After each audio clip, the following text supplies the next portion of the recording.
Hello friends नमस्कार। तो friends देखंतु रेलवे तरफ एक बहुत बड़ नियुक्ति आसी एथिरी 8,000 भी अधिक पोस्ट में वैकेंसी रहिबो। ऑल इंडिया पई पोस्ट होईची। आम ओडिशा भुवनेश्वर रेलवे डिविजन पई भी पोस्ट होईची। फ्रेंड्स सबुठारु बड़ कथा है जे आपण माने निज मोबाइल रे भी एही पोस्ट अप्लाई करि परिबे। जदि सिलेक्शन पाउछंती तो मंथली बेसिस रे आपण के एथिरे 19,900 आरंभ करी 63,200 पर्यंत पर मंथ सैलरी मिल पार। पिलामाने चलतु प्रथमे आलोचना करिनेबा जे कौन रही यार ऑफिशियल नोटिफिकेशन टी। फ्रेंड्स जदि आपण माने निज जिल्लार आसुथिबा एई भली नुआ नुआ सरकारी जॉबर न्यूज़ पाइबा चाहूँगी तेबे आमर चैनल टी को सब्सक्राइब करनियंतु एवं वीडियो टी को भी गोटे लाइक करनियंतु। फ्रेंड्स देखंतु ए नोटिफिकेशन टी रिलीज होईची रेलवे रिक्रुटमेंट बोर्ड बा आरआरबी तरफ ए नोटिफिकेशन टी ऑफिशियल रिलीज हो सारी। देखो क्यों मैंने अप्लाई करेंगे ऑल इंडिया पिला माने अप्लाई करेंगे। आम ओडिशा पे भी पोस्ट होची तो ओडिशार पिला माने भी पोस्ट अप्लाई करेंगे। जॉब पोस्टिंग भी ओडिशा भितर रहिबो। देखंतु जेंडर टी भी बहुत मेल एंड फीमेल रोची। उभय पुरुष और महिला प्रार्थी माने भी पोस्ट अप्लाई करेंगे। जदि आम सैलरी कथा कहबा तेबे 19,900 रु आरंभ करी 63,200 पर्यंत आपन के पर मंथ सैलरी मिल पार। देखो job posting all over India रोची।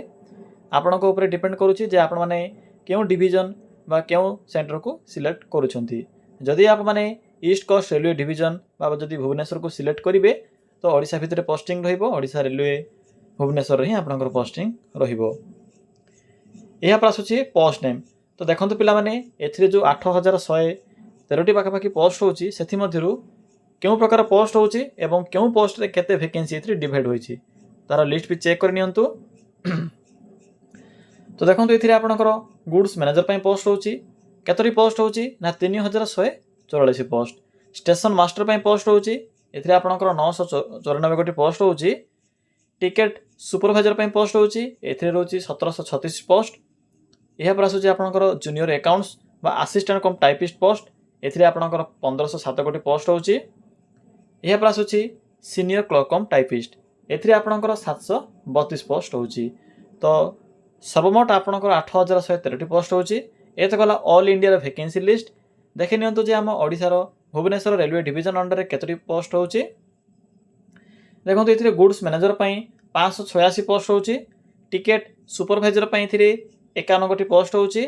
Junior accounts assistant cum typist पई एथिरे 103 पोस्ट होची। सीनियर क्लर्क कम टाइपिस्ट पई एथिरे 18 पोस्ट होची। तो टोटाल एथिरे आपणकर 758 गोटी पोस्ट होची ओडिशा पई। तो पिला माने जानि परिले ओडिशा पई बा भुवनेश्वर रेलवे डिवीजन रे केतरी पोस्ट होची सेही अनुसार अप्लाई करिवे। चाहिले अन्य कोनोसी डिवीजन भी अप्लाई करि परिबे एथिरे किछि भी असुविधा नाही।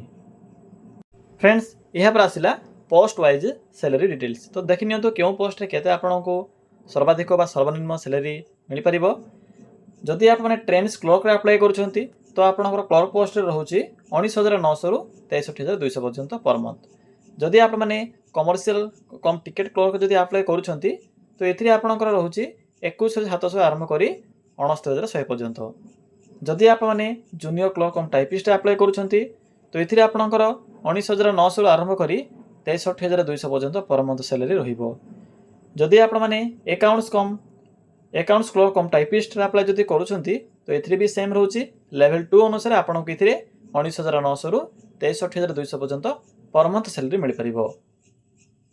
नेक्स्ट आसुची सीनियर क्लर्क कम टाइपिस्ट एथिरे रहउची 29,200 रु आरंभ करी 92,300 पर्यंत लेवल 5।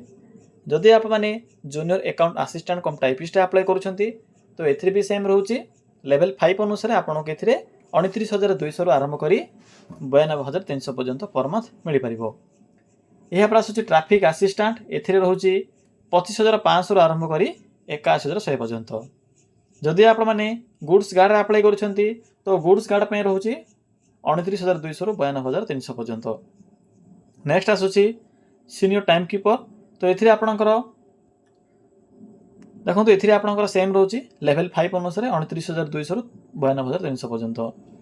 नेक्स्ट आसुची कमर्शियल एप्रेंटिस एथिरे आपनकर लेवल 6 अनुसार 35,400 आरंभ करी 1,12,400 पर्यंत पर मंथ सैलरी मिल पारिबो। स्टेशन मास्टर भी सेम रोचे लेवल 6 अनुसार 35,400 आरंभ करी 1,12,400 पर्यंत पर मंथ सैलरी मिल पार।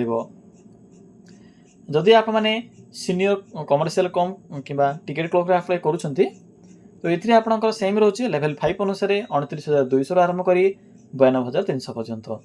तो पिला जानीपारे क्यों पोस्ट रे आपन को मंथली केते सैलरी मिल पार से अनुसार एवं वैकेंसी लिस्ट अनुसार अप्लाई सिंपली करेंगे।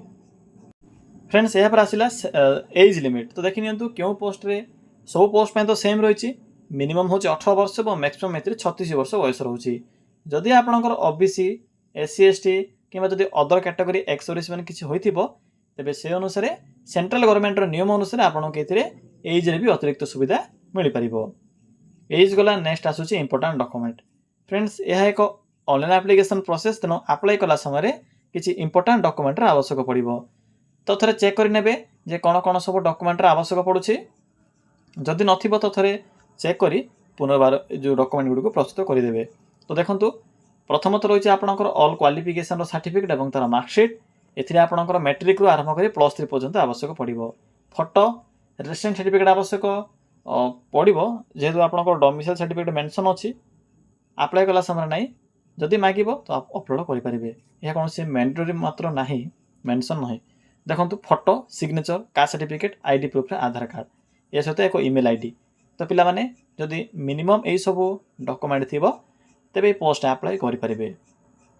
देखो एप्लिकेशन मोड कौन रोचे ये आपंकर ऑनलाइन प्रोसेस रोचे निज मोबाइल अप्लाई करेंगे कि जेकोसी नेट जन जाए भी अप्लाई करेंगे। स्टार्टिंग डेट देखो स्टार्ट हो सारी ऑलरेडी। तो फ्रेंड्स चलतु आउ डेरी नक आलोचना करवा जे आप मैंने किपर अप्लाई करेंगे फुल प्रोसेस टी मुझे कहबी। तो फ्रेंड्स देखो अप्लाई किपर करेंगे। अप्लाई करने सिंपली गूगल को आसतु। गूगल को आसला आपको ये एक search box option T show हेबो। सिंपली ये क्लिक कर सर्च करेंगे कौन टाइप करेंगे लिखे ओडिशा देन स्पेस लिखे जिओविटी देन स्पेस लिखे जॉब देन लिखे डॉट देन लिखे इन। फ्रेंड्स देखिपे कौन टाइप कले सिंपली ये लिखे ओडिशा जिओविटी जॉब डॉट इन लिखला सर्च बटन पर क्लिक करेंगे। देखो पे क्लिक कलापर गूगल प्रथम पेज रे आपको साइट शो हेबो। तो सिंपली आप मैंने यही प्रथम लिंक उपर क्लिक करूँ अन्य कौन लिंक उपर क्लिक करूँ ना। क्लिक कलापर आपको ये इंटरफेस शो हेबो। सिंपली तलकू स्क्रॉल करेंगे आपको ये डिफरेंट टाइप कैटेगरी अनुसार जॉब ऑप्शन गुड़िक शो हेबो। से देखो ऑप्शन टी अच्छी गवर्नमेंट जॉब्स। तो सिंपली आप मैंने यही गवर्नमेंट जॉब्स यही बॉक्स लिंक उपर क्लिक करूँ। पिला देखो क्लिक कलापर जहाँ भी आपंकर सेंट्रल गवर्नमेंट तरफ वैकेंसी आसी थाए तार अपडेट आपको ये शो हेबो। तो देखो प्रथम आपको इंडियन रेलवे तरफ आसी नोटिफिकेशन टी शो हो। तो सिंपली आप मैंने यही इंडियन रेलवे नोटिफिकेशन लिंक उपर क्लिक करूँ। देखो पिला माने क्लिक कलापर आपको ये पोस्ट समस्त इनफर्मेशन देखा मिल। प्रथम देखो लास्ट डेट कौन रोचे ना 13/10/2024 हूँ अप्लाई कर लास्ट डेट। तो आपंकर 1 मंथ टाइम अच्छी। यहाँ पर देखो क्यों पोस्ट में कौन सब क्वालिफिकेशन आवश्यक पड़ो से विषय मेंशन कर सब पोस्ट में। तो मिनिमम ग्रेजुएशन पास रही +3 टी जब पास करेंगे तेज ये सब पोस्ट अप्लाई करेंगे। बाकी सब इनफर्मेशन तो मुझे जनाई वैकेंसी सैलरी ये विषय। यहाँ पर देखो सिलेक्शन प्रोसेस मुझे सिलेक्शन प्रोसेस विषय किसी इनफर्मेशन प्रोवाइड करी। तो देखो आपंकर सीबीटी रोचे CBT 1 CBT 2 यहाँ पर टाइपिंग स्किल टेस्ट रोचे पोस्ट वाइज टाइपिंग पोस्ट जदि आवश्यक थी तेज से पोस्ट में टाइपिंग रहिबो।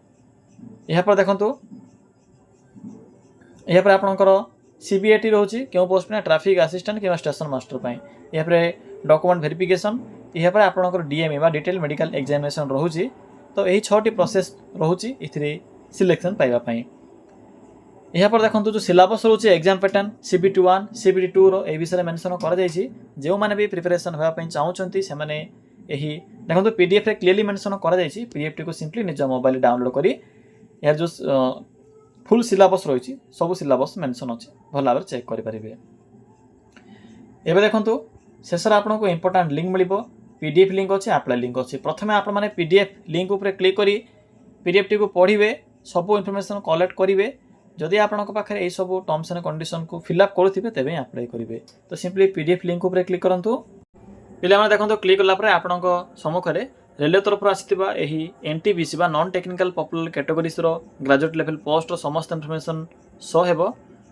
तो देखंतु प्रथमे आपनको इंपोर्टेंट डेट शो हेबो exam sir friends exam date तो एथिरे मेंशन नाही, केवल आपनकर अप्लाई लास्ट डेट ही मेंशन अछि जाकि आपनकर 14/10/2024 रहउछि।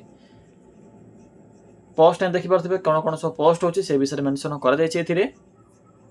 वैकेंसी देखंतु क्यों प्रकार पोस्ट रे केते आपनको एथिरे सैलरी मिलि परिबो एवं एज केते रहउछि, टोटल वैकेंसी केते रहउछि तार लिस्ट एथिरे मेंशन अछि। यहाँ पर अदर टर्म्स एंड कंडीशन भी मेंशन करा जाय छै। यहाँ पर आपनकर इंस्ट्रक्शन रहउछि भला भाबरे पढिबे, सिंपली तलको स्क्रॉल करिवे भला भाबरे चेक करि नेबे पीडीएफ टी को। फ्रेंड्स यहाँ पर आसी आपनकर एग्जामिनेशन सेंटर विषय भी एठरे मेंशन करा जाय छै। पिला माने देखंतु एथिरे आपनकर जो रहिछि सिलेबस सीबीटी एग्जाम रो से विषय मेंशन करा जाय छै जे आपनकर मैथमेटिक्स रे कोन रहिछि, रीजनिंग कोन रहइबो, जनरल अवेयरनेस कोन रहिछि, सब एथिरे मेंशन करा जाय छै। तो भला भाबरे पढि परिबे। यहाँ पर आपनकर सीबीटी 2 कोन रहउछि, स्टेज 1 स्टेज 2 रो सब इन्फॉर्मेशन एथिरे प्रोवाइड करा जाय छै। केउथरे टाइपिंग टेस्ट अछि केउथरे नाही से विषय भी मेंशन करा जाय छै। तो फ्रेंड्स यह थिला यार फुल पीडीएफ टी को पढिबे पोस्ट वाइज एथिरे मेंशन करा जाय छै। या पर सिंपली बैक आसंतु अप्लाई करिया पूर्व एप्लिकेशन फी विषय भी जानि रखंतु। पिला माने समस्त का 500 टका फी रहउछि जाकि आपनकर रिफंडेबल फी रहउछि। पिला माने देखंतु जदि आप माने एग्जाम अटेंड करूछंती, एग्जाम रे जदि आपनकर सिलेक्ट न होछि तो आपनकर फी टी रिफंड होई पारे। जदि आप माने एग्जाम अटेंड न करंती तो आपनकर फी टी एथिरे बुडी जिवो, एथे क्लियरली मेंशन करा जाय छै। या छडा देखंतु SC ST female physical handicapped एई सब पिला मानक पई 250 टका फी रहउछि, बाकी पिला मानक पई 5 टका रहउछि एप्लिकेशन फी। एबे देखंतु किपरि अप्लाई करिवे, सिंपली अप्लाई लिंक अछि एठरे क्लिक करी अप्लाई करि परिबे। तो फ्रेंड्स या थिला एही पोस्ट रो फुल नोटिफिकेशन बा फुल डिटेल्स। किछि भी जदि आपनको डाउट होतिबो ताहले कमेंट सेक्शन में कमेंट करी आपनकर मतामत जणाई परिबे।